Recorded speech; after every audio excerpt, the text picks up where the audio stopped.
Amin. Beri tepuk tangan yang meriah untuk kemuliaan Tuhan. Silakan duduk kembali, saudaraku. Puji Tuhan. Saudara, kalau saudara melihat jeli apa yang terjadi hari-hari ini, sebetulnya Anda tahu, percaya atau tidak, semua penggenapan Alkitab sedang digenapi. Ada cukup banyak orang dari Indonesia sempat tanya pada saya tentang bunyi sangkakala, dan Anda tahu di Indonesia lagi heboh, karena ternyata saudara itu membuat mereka panik sekali, bahkan ada suhu daripada agama seberang, dari agama lain, ya bernama suhu naga. Dia sendiri mengatakan bahwa memang itu adalah sangkakala dari malaikat yang akhirnya merupakan pertanda kiamat akan terjadi. Nah, saudara sekalian, itu sebabnya apa yang harus kita kerjakan. Nah, saya yakin begini saudaraku, Tuhan mau kita melakukan sesuatu. Kata bersama saya, gereja tidak boleh diam. 2, 3, gereja tidak boleh apa? Kita harus bangkit. Nah, apa yang harus kita kerjakan? Saudara sekalian, saya serukan untuk kita bergabung dengan saudara-saudara kita dari Indonesia juga untuk masuk dalam doa puasa raya 40 hari. Begitu dengar puasa raya, lemes semua. Doa puasa raya 40 hari. Amin. Dan amin. Ya, kita akan mulai hari Minggu besok, tanggal 7 Juni, saudara, dan akan terus berlangsung 40 hari sampai hari Kamis tanggal 16 Juli 2015. Nah, saudara sekalian, saya harap setiap saudara partisipasi dan saya minta setiap saudara untuk komitmen sendiri tentang jam buka saudara berapa, terserah saudara, ya. Yang penting niat hati saudara dengan Tuhan. Katakan amin. Ya, dan Anda mengerti bahwa saudara ada juga yang mengambil keputusan untuk saya 1 hari cuman 1 hari makan saja, terserah saudara. Atau 1 hari tetap 2 kali tapi Anda skip breakfast saudara, atau mungkin justru dinner saudara yang Anda cut saudaraku, itu terserah dengan komitmen saudara. Nah, dengar baik-baik. Ada banyak orang Kristen berkata begini, ngapain sih doa puasa? Tahukah sekalian, betapa ruginya jika orang percaya tidak melakukan doa puasa. Kenapa? Karena orang Muslim saja, mereka percaya akan pentingnya berdoa dan puasa. Anda tahu juga bahwa orang-orang penyembahan berhala dan orang-orang kebatinan pun juga percaya akan pentingnya berdoa dan berpuasa. Dan Anda jangan pikir begini, Pak, kan kita nggak niru mereka. Salah besar. Justru mereka yang meniru kita. Katakan amin, sobat. Nah, kalau Anda lihat, tokoh-tokoh di Alkitab saja, banyak yang melakukan doa dan puasa. Ingat bagaimana Musa, seorang pemimpin besar Israel, dia berdoa puasa 40 hari, 40 malam di atas gunung Sinai. Lihat bagaimana juga Raja Daud, dia berpuasa, saudaraku. Lihat bagaimana juga Raja Yosafat dari Yehuda, juga berpuasa saat menghadapi ancaman daripada musuh. Lihat juga bagaimana Tuhan Yesus sendiri, sebelum dia memulai pelayanannya, Tuhan Yesus berpuasa 40 hari. Dan Anda tahu akibatnya mujizat demi mujizat terjadi. Katakan amin. Ingat juga bahwa rasul-rasul, mereka berdoa dan berpuasa. Mereka mengalami lawatan Tuhan. Dan ingat Rasul Paulus juga, dia berdoa dan berpuasa. Bahkan sebetulnya dipercaya Rasul Yohanes di Pulau Patmos, dia itu sebetulnya banyak doa puasa. Kenapa? Karena tidak diberi makan, dibuang di Pulau Patmos. Itu adalah pulau pembuangan. Tetapi Anda tahu, justru di Pulau Patmos, Rasul Yohanes tidak mati, tapi dipelihara Tuhan. Bahkan sampai mendapatkan kunjungan ilahi dan mendapatkan kitab wahyu. Nah, sekalian mari kita belajar. Iblis selalu berusaha menghambat dan menghentikan orang percaya, saudaraku, untuk berdoa puasa? Pertanyaannya, Anda tahu kenapa? Kenapa setan seringkali berusaha mencegah Anda untuk berdoa puasa? Karena setan tahu persis bahwa doa puasa orang percaya akan sangat besar kuasanya. Katakan amin. Ternyata doa puasa orang percaya itu akan merugikan daripada pekerjaan kerajaan iblis. Itu sebabnya, ayo, mungkin di pikiran saudara, jangan puasa deh, enggak kuat, mahnya kambuh, dan nanti lemes, enggak bisa kerja. Buang semua penghalang itu. Ayo ambil sebuah tekad, masuk dalam doa puasa 40 hari, 40 malam. Yang setuju, tepuk tangan yang meriah untuk kemuliaan Tuhan. Lebih meriah, katakan haleluya. Loh, saudara dengar baik-baik. Kalau saudara tidak masuk doa puasa, jujur ya, saya ngomong sama saudara, terserah saudara. Tapi engkau tidak akan bisa kuat menghadapi hari-hari ke depan. Kenapa, saudara? Karena betul-betul di ke depan ini, kegoncangan demi kegoncangan akan terjadi lebih hebat. Tapi saya percaya ketika kita umat Tuhan merendahkan hati dan mencari wajah Tuhan dan berdoa puasa, percayalah saudara akan alami perbedaan yang nyata. Tepuk tangan yang meriah untuk kemuliaan nama Tuhan. Amin. Kata bersama saya mau masuk doa puasa. 2, 3. Saya mau masuk doa. Ada banyak kesaksian. Justru yang sakit mah, ketika dia beriman doa puasa, mahnya tidak kambuh, malah sembuh. Amin. Pak, nanti kalau saya kerja lemes bagaimana? Coba uji, nanti Tuhan beri kekuatan yang khusus. Katakan haleluya. Nah, tema khotbah malam ini saya beri judul kuasa, doa, dan puasa. Kuasa, doa, dan puasa. Ucapkan 2, 3. Kuasa, doa, dan apa? Puasa. Mari kita lihat.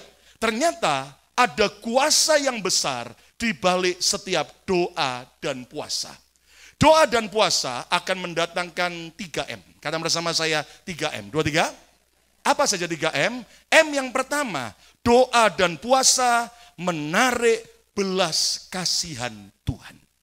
Doa dan puasa menarik belas kasihan Tuhan. Katakan bersama saya, menarik belas kasihan Tuhan. 2, 3. Menarik belas kasihan Tuhan. Siapa di sini yang membutuhkan belas kasihan Tuhan? Angkat tangan. Oh, ada yang enggak angkat tangan? Saudara enggak perlu belas kasihan Tuhan, Anda perlu kekejaman Tuhan, jangan. Siapa yang butuh mercy of God, belas kasihan Tuhan? Lambak tangan jangan separuh tinggi, harus tinggi-tinggi. Kata bersama saya perlu belas kasihan Tuhan. 2, 3. Nah, jujur saudaraku, setiap kita punya banyak kelemahan, setiap kita punya banyak kekurangan, setiap kita punya banyak dosa, banyak kekurangan. Tapi mari, ternyata kuasa daripada doa dan puasa akan menarik belas kasihan Tuhan. Yang setuju, katakan amin. Mari kita lihat contohnya, Yunus pasal 3, ayat yang pertama sampai ayat yang ke-10. Lihat Yunus pasal 3, ayat yang pertama sampai ayat yang ke-10. Alkitab berkata begini, datanglah firman Tuhan kepada Yunus untuk kedua kalinya demikian. Ayat yang kedua. Bangunlah, pergilah ke Niniwe, kota yang besar itu, dan sampaikanlah kepadanya, kepada Niniwe, seruan yang kufirmankan kepadamu. Ayat yang ketiga. Bersiaplah Yunus lalu pergi ke Niniwe, sesuai dengan firman Allah. Niniwe adalah sebuah kota yang mengagumkan besarnya, 3 hari perjalanan luasnya. Lihat ayat yang keempat. Mulailah Yunus masuk ke dalam kota itu, sehari perjalanan jauhnya, lalu berseru, 40 hari lagi, maka Niniwe akan ditunggang balikkan, akan dihabiskan oleh Tuhan, diturunkan oleh api dari Tuhan dari surga, menghancurkan Niniwe. Kenapa? Ayat yang kelima. Apa yang terjadi, saudara? Kenapa Tuhan begitu marah? Anda mengerti begini. Niniwe adalah bangsa yang begitu kejam. Dikenal sebagai bangsa barbar. Anda tahu bangsa Niniwe itu saudara sebetulnya di mana? Itulah sebetulnya daerah Syria. Dan Anda mengerti saudaraku bahwa Niniwe itu saudaraku, itu sangat mengerikan sekali. Kenapa? Karena sebetulnya mereka pernah menjajah Israel. Dan begitu kejamnya sekali. Bahkan bukan cuman orang-orang laki-laki yang mereka bunuh. Wanita-wanita juga mereka bantai. Anak-anak juga mereka bantai. Bahkan wanita yang masih hamil itu saudaraku dihajar, dibunuh dengan sangat mengerikan sekali. Dan itu sebabnya sebetulnya awalnya Yunus menolak untuk pergi ke Niniwe. Kenapa? Karena bangsa Niniwe begitu jahat, begitu mengerikan. Maka Tuhan memutuskan 40 hari lagi Niniwe akan dihancurkan. Ayat yang kelima, apa yang terjadi? Lihat, ayat yang kelima. Yuk kita baca sama-sama ayat yang kelima. Semua baca, 2, 3. Orang Niniwe apa? Percaya kepada Allah. Percayakan apa? Percaya akan nubuatan yang disampaikan oleh Nabi Yunus. Terus lalu baca sama-sama. Lalu mereka mengumumkan apa? Puasa. Dan mereka baik orang dewasa maupun apa? Anak-anak. Baik, kalau Anda punya anak-anak kecil, ada baiknya ajar mereka juga doa puasa. Katakan amin. Saudara tahu bahwa anak-anak ini saudaraku perlu juga masuk dalam doa puasa. Kenapa? Karena itu akan membuat mereka juga dipersiapkan secara rohani. Katakan amin. Saudara jangan merasa sayang, waduh nanti bagaimana? Sudah ada banyak kesaksian, ada yang orang tuanya saudaraku betul-betul sungguh-sungguh mau supaya anaknya ikut puasa. Pagi hari breakfastnya dipotong, tidak breakfast, hanya makan siang. Tapi Anda tahu anak itu justru waktu sekolah dapat nilainya lebih baik. Tepuk tangan yang meriah untuk kemuliaan nama Tuhan, amin suku. Lihat, terus siapa lagi? Mengenakan apa? Kain kabung, ayat yang ke-6.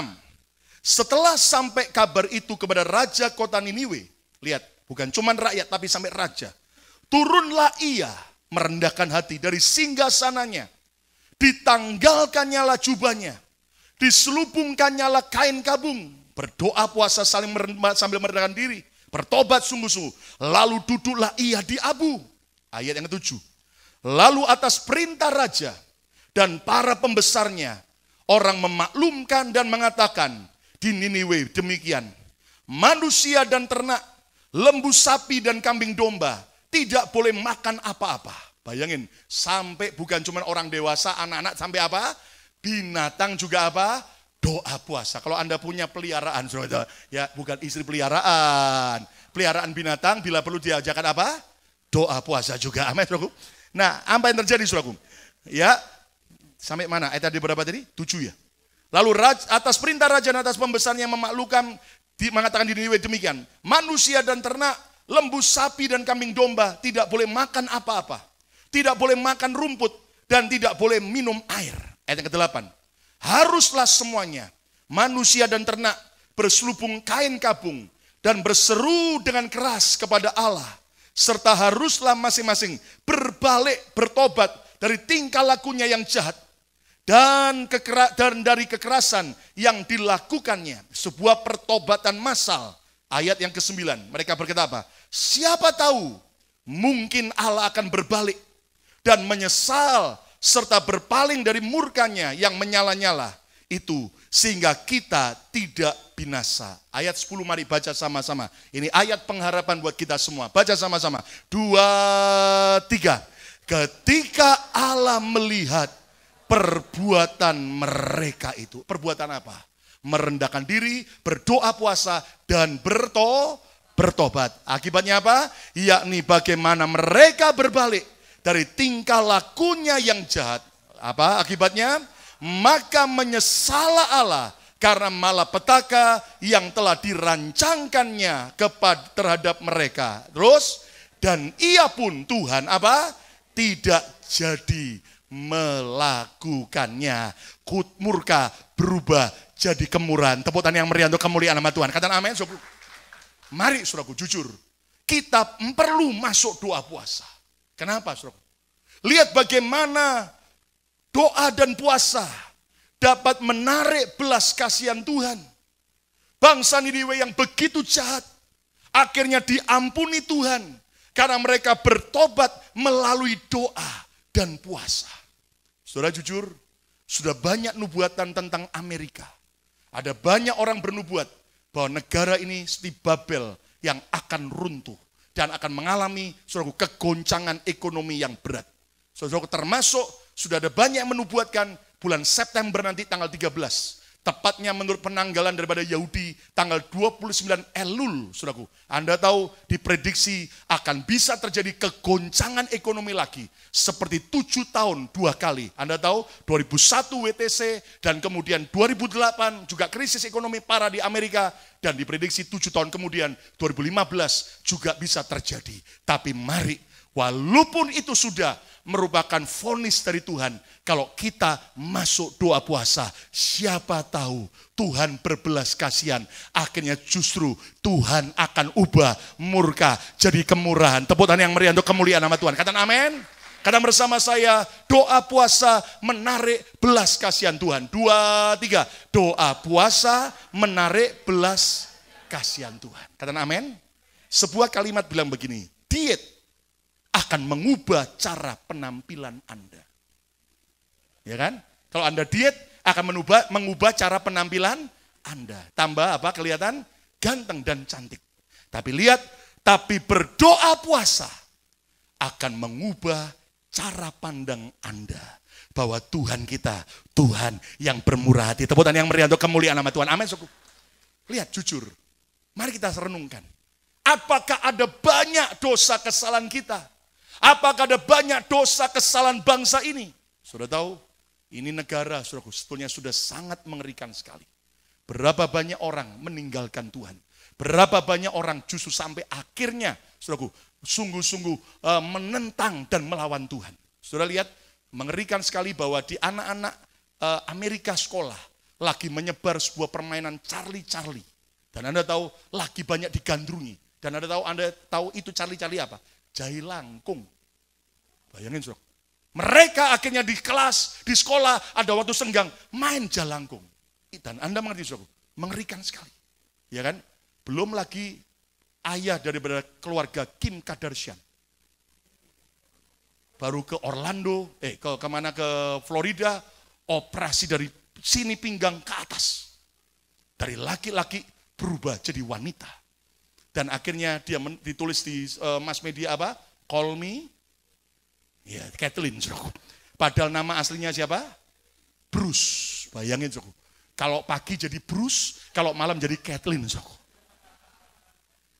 Ya, dari sini pinggang ke atas dirubah jadi wanita. Dan Anda tahu, saudaraku, ini keadaan negara sudah mengerikan sekali. Sudah bobroknya bukan main. Mari kita sungguh-sungguh, kita merendahkan hati. Supaya apa? Supaya kita beroleh, bukan murka, tapi kemurahan Tuhan. Siapa yang perlu belas kasihan Tuhan? Tepuk tangan yang meriah untuk kemuliaan Tuhan. Katakan amin. Kenapa, saudaraku? Lihat juga Raja Daud.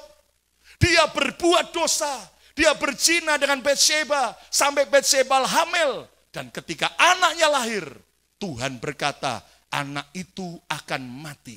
Dan betul, itu anak yang dilahirkan dari hasil perzinahan sakit keras. Maka Alkitab berkata Daud merendahkan diri. Dia berdoa puasa. Berapa lama? 7 hari. Dan tiba-tiba apa yang terjadi? Anak itu tetap mati. Lalu kemudian Daud bangkit. Dan mungkin Anda berkata, Pak, sia-siakan doa puasa. Siapa bilang sia-sia? Percayalah doa puasa menarik belas kasihan Tuhan. Katakan amin. Memang betul anak itu mati. Tapi Anda baca kisah selanjutnya. Setelah itu Daud akhirnya masuk ke rumah Tuhan. Dan akhirnya dia berjumpa kembali dengan Batsheba yang sudah dinikahi sebagai istrinya.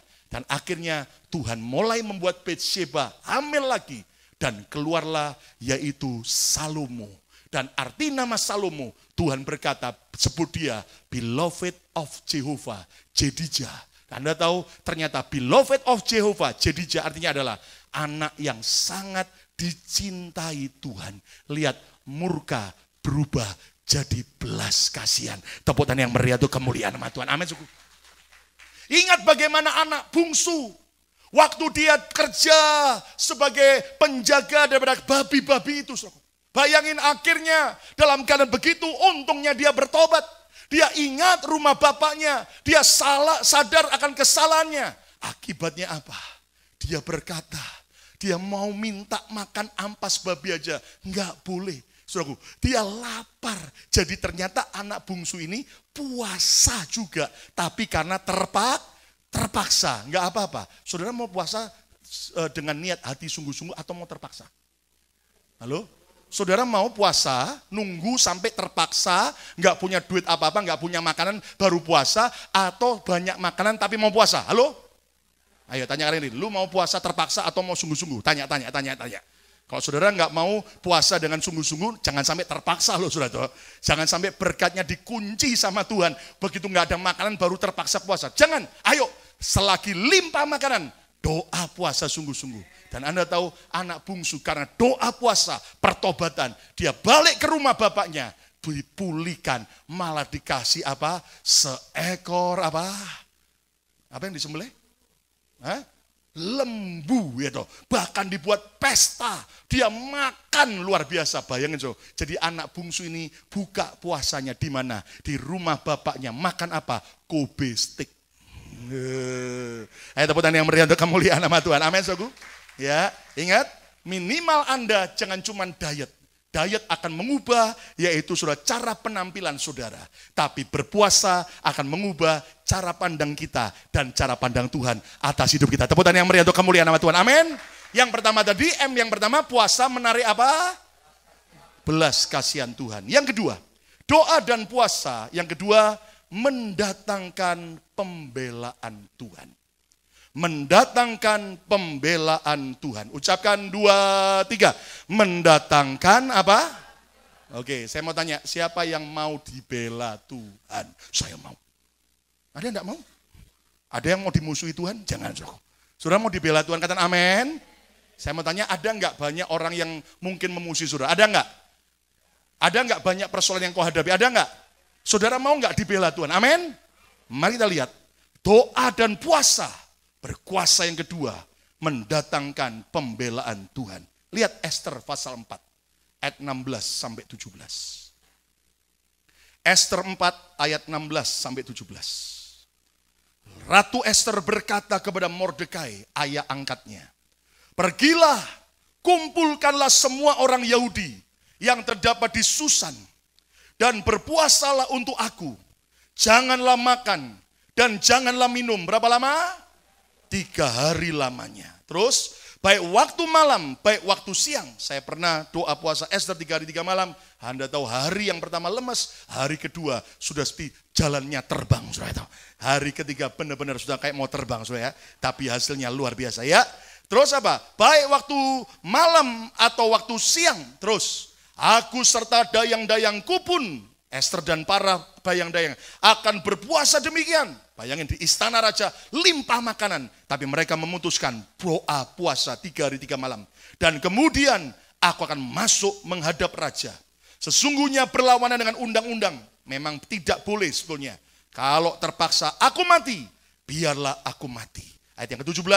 Maka pergilah Mordekai dan diperbuatnyalah tepat seperti yang dipesankan Esther kepadanya. Orang-orang Yahudi berdoa puasa 3 hari 3 malam. Kenapa? Mereka menghadapi sebuah ancaman. Sudah dikeluarkan surat resmi oleh Raja Mordekai bahwa Raja Ahasiveros bahwa bangsa Yahudi saudaraku akan dibantai pada hari yang ditetapkan.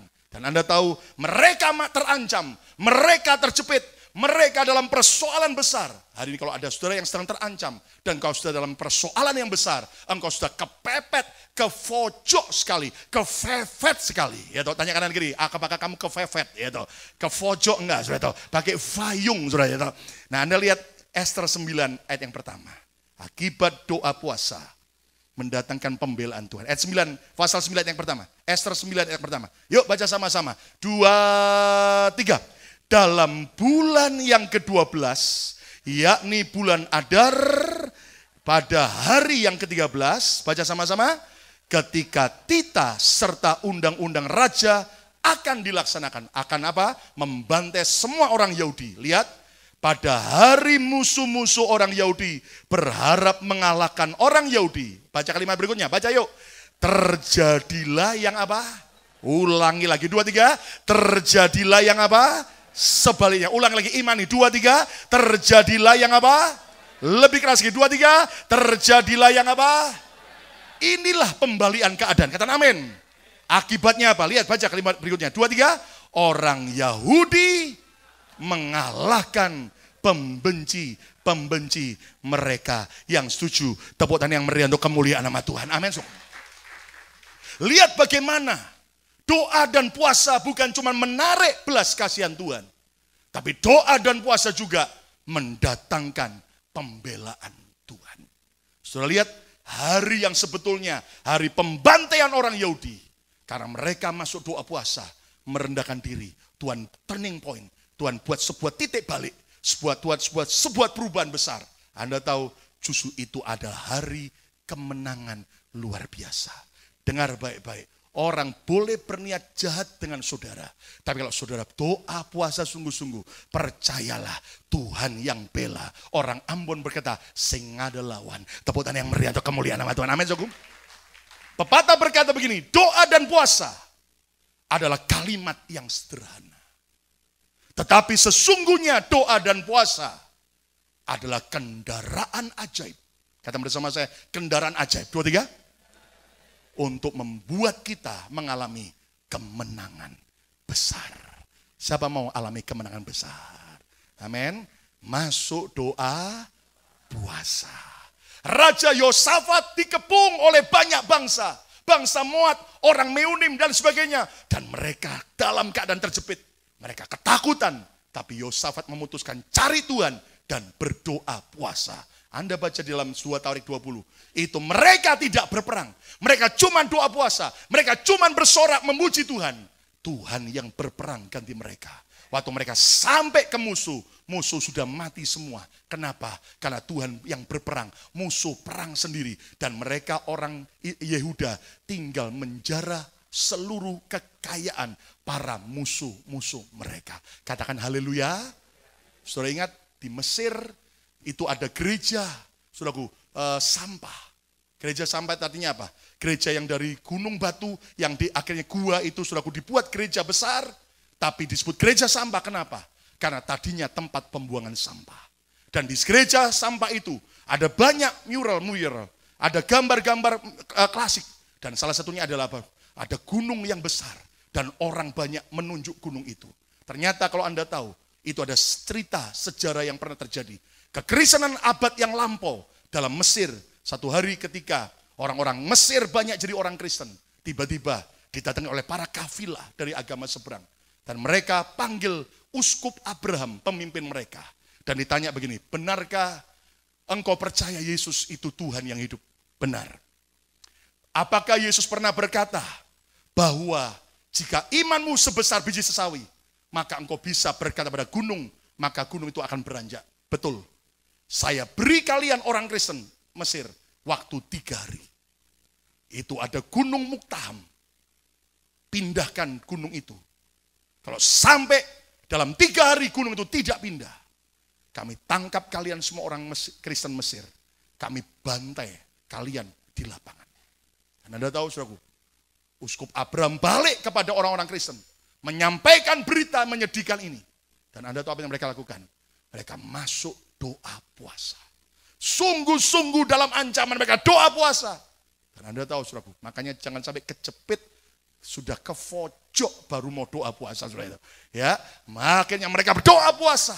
Hari pertama doa puasa mereka berkata pada gunung Mutam, dalam nama Tuhan Yesus pindah, bergeser. Dan terjadi apa? Tidak terjadi apa-apa. Doa puasa lagi hari kedua, dalam nama Yesus gunung Mutam bergeser. Tidak terjadi apa-apa. Hari ketiga, dalam nama Yesus pindah gunung. Tidak terjadi apa-apa. Mereka semua ditangkap. Dan di lapangan mereka siap, semua kepalanya digorok. Saudara. Tapi sebelum itu terjadi, Uskup Abraham berkata, tolong beri kami kesempatan lagi. Oh silakan, tunjukkan Yesusmu hidup. Anda tahu apa yang dilakukan Uskup itu? Dengan orang Kristen kembali doa. Dalam nama Yesus gunung Mutam beranjak. Jam pertama lewat tidak terjadi apa-apa. Mereka tidak berhenti. Jam kedua, Tuhan pindahkan dalam Yesus. Tidak terjadi apa, malah diketahuan, diejek. Hari jam yang ketiga, dalam nama Yesus pindah beranjak. Tiba-tiba terjadi gempa bumi yang hebat. Dan Anda tahu ternyata gempa yang hebat. Dan tiba-tiba gunung Mutam bergeser sekian kilometer. Tepuk tangan yang meriah untuk kemuliaan nama Tuhan. Dan akhirnya para kafilah kaget. Dan mereka serempak. Banyak yang mengaku Yesus Kristus Tuhan yang hidup. Tepuk tangan yang meriah untuk kemuliaan Tuhan. Saudara mau alami pembelaan Tuhan? Ada teman kerjamu yang adiknya Lucifer, yang buat gara-gara Anda mau dibela Tuhan, amin. Saudara mungkin ada saudaraku orang yang jahat sama saudara, Anda mau dibela Tuhan, ngapain? Jangan pakai pengacara, pakai apa? Doa dan apa? Puasa. Percaya Tuhan akan bela. Alkitab berkata, jika Tuhan di pihak kita, siapa yang dapat lawan? Oh, mari kita berkata, tidak ada yang bisa lawan. Tepuk tangan yang meriah untuk kemuliaan Tuhan. Amin. M yang pertama, doa puasa apa?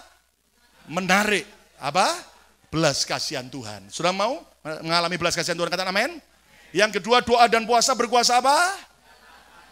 Hah? Haleluya, mendatangkan pembelaan Tuhan. Dan M yang ketiga, doa dan puasa akan menghasilkan apa?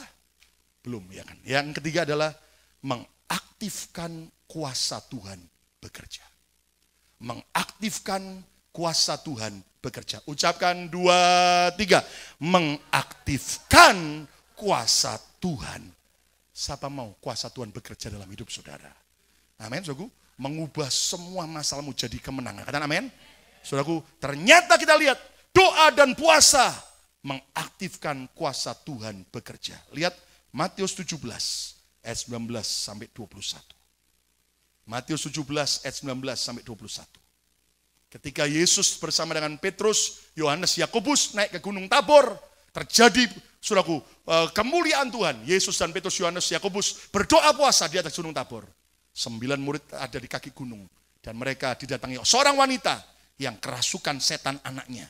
9 orang mendoakan anak yang kerasukan setan. Tidak terjadi apa-apa. Apa yang terjadi? Lihat Matius 17 ayat 19 sampai 21. Kemudian murid-murid Yesus datang. Dan ketika mereka sendirian dengan Yesus, bertanyalah mereka, mengapa kami tidak dapat mengusir setan itu? Seolah-olah, kenapa kami sudah pakai nama Tuhan dengan iman, tapi kuasa tidak bekerja? Kenapa seolah-olah tidak terjadi terobosan, tidak terjadi mujizat? Hari ini mungkin ada banyak pertanyaan dalam hidup saudara. Kenapa kok belum terjadi terobosan? Kenapa dalam hidupku kok tidak alami mujizat? Dengar baik-baik. Yesus berkata apa? Ayat yang ke-20, ia berkata kepada mereka, karena kamu kurang percaya. Mari kita tingkatkan iman kita. Katakan amin. Sebab aku berkata kepadamu, sesungguhnya sekiranya kamu mempunyai iman sebesar biji sesawi saja, kamu akan dapat berkata pada gunung ini, pindah dari tempat ini ke sana. Maka gunung ini akan pindah dan tak ada yang mustahil bagimu. Tapi lihat ayat 21. Ini kalimat yang penting. Kenapa diberi tanda kurung? Nyaris tidak tercatat oleh Matius. Dan tanda kurung bicara apa? Juga kalimat yang penting. Baca sama-sama yuk. 2, 3, keras. Jenis ini apa? Tidak dapat diusir kecuali dengan apa? Berdoa dan berpuasa. Ulangi lagi, hafal. 2, 3. Jenis ini tidak dapat diusir kecuali dengan berdoa dan jenis itu tidak dapat diusir kecuali dengan doa dan berpuasa. Ayo hafal. 2, 3. Jenis ini tidak dapat diusir kecuali dengan doa dan berpuasa. Jenis ini yang dimaksud apa? Ingat, bukan mertua saudara. Amin.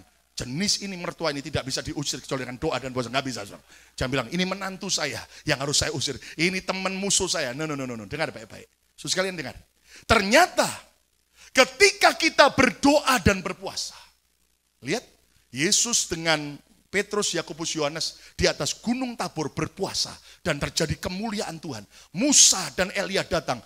Shekinah glory datang. Anda tahu, murid-murid di bawah kaki gunung tidak doa dan puasa. Doakan orang sakit, orang kerasukan setan. Enggak terjadi apa-apa. Waktu Yesus turun, Yesus akhirnya menghardik setan. Setan pergi. Siapa yang mau mengalami kuasa Tuhan bekerja?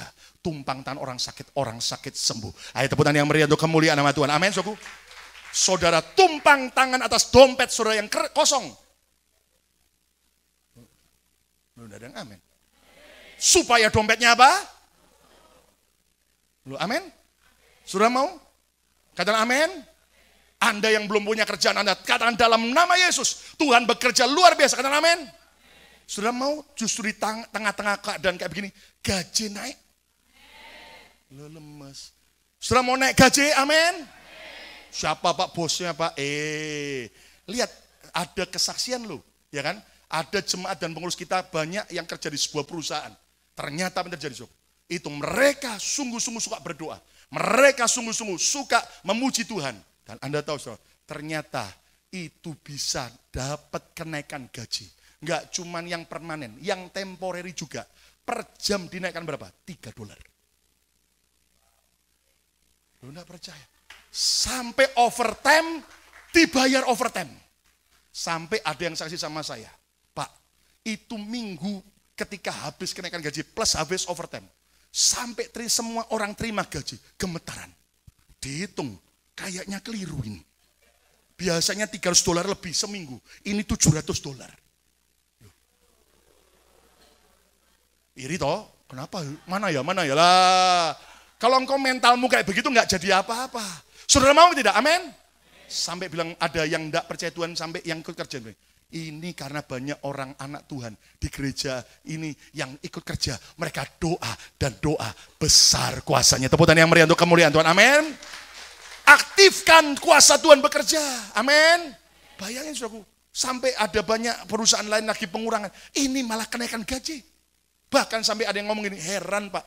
Sampai itu setahun ini, itu libur, hari besar. Sudah dicantumkan semua libur, tapi tetap dibayar penuh. Amin. Aminnya orang Indonesia tuh, amin mana ya? Kenapa dia, bukan saya? Doa, puasa akan mengaktifkan kuasa Tuhan bekerja. Katakan amin. Saudara, di sebuah desa, di daerah Eropa, ada seorang wanita, sudah keadaan sakit sekarat, hampir mati. Dia datang sama pendeta. Pendeta, apa yang bisa saya lakukan untuk Tuhan sebelum saya mati? Jujur, orang kalau kayak gitu kan, pasti dia minta apa? Sembuh dong. Tapi dia malah tanya gini, Tuhan, pendeta, apa yang bisa saya lakukan untuk membuat orang Tuhan disenangkan? Pendeta berkata, kamu tahu ada orang-orang di sekitarmu yang membutuhkan Yesus. Karena mereka belum percaya Yesus. Doakan mereka. Baik pendeta. Dia pulang ke rumah. Dalam keadaan sakit. Apa yang dilakukan ibu ini? Dia doa puasa sungguh-sungguh. Bagi jiwa-jiwa. Dan Anda tahu, setelah sekian lama dia doa puasa. Bagi jiwa-jiwa. Tiba-tiba terjadi hal yang aneh. Di desa itu terjadi kebangunan rohani. Banyak orang yang di desa itu bertobat, terima Yesus. Dan Anda tahu, akhirnya ibu ini meninggal dunia. Saat dia meninggal, ternyata keluarganya baru menemukan di balik bantalnya ada sebuah kertas sudah lusuh. Kenapa? Karena sering dibaca. Ternyata di kertas itu ada 56 daftar nama-nama orang-orang di desa itu yang didoakan oleh ibu yang sakit itu. Dan Anda tahu, mereka kaget dan ditunjukkan pada pendeta. Ternyata dari 56 nama-nama yang didoakan puasa tiap hari, semuanya sudah percaya Yesus. Amin. Bahkan yang aneh, nomor yang terakhir 56, bertobatnya kapan? Persis 1 hari sebelum ibu itu mati. Bayangin. Ayo. Diam semua. Halo? Saudara mau kuasa Tuhan bekerja? Jangan cuma mikirin, gaji saya naik $50 dalam nama itu. Tidak cuma itu. Tulis nama teman-teman. Tulis nama keluargamu yang belum percaya Yesus. Tulis nama orang-orang yang kau tahu. Tulis dan doakan puasa tiap hari. Tangan air matamu. Percaya tidak pernah sia-sia. Tepuk tangan yang meriah untuk kemuliaan Tuhan. Amin cukup. Saya akhiri dengan sebuah kesaksian. Anda tahu ada seorang penginjil besar dari Jerman. Yang kalau KKR ke Afrika, sekali KKR jutaan orang yang datang. Beliau bernama siapa? Reinhard Bonnke. Dan Anda tahu saudaraku, Ternyata Reinhard Bonnke punya banyak tim. Salah satunya seorang wanita pendoa bernama Suzette Hetting. Dan Anda tahu, Suzette Hetting ini orang Jerman, orang putih, tinggi, gede. Doakan, saya sudah bicara dengan board member daripada Suzette Hetting Ministry. Saudara, kalau tidak ada halangan tahun depan, beliau akan KKR di tempat ini. Tepuk tangan yang meriah untuk kamu lihat. Amin, suku. Anda tahu hari ini Suzette Hetting tinggal di mana? Dia tinggalkan semua kenyamanannya.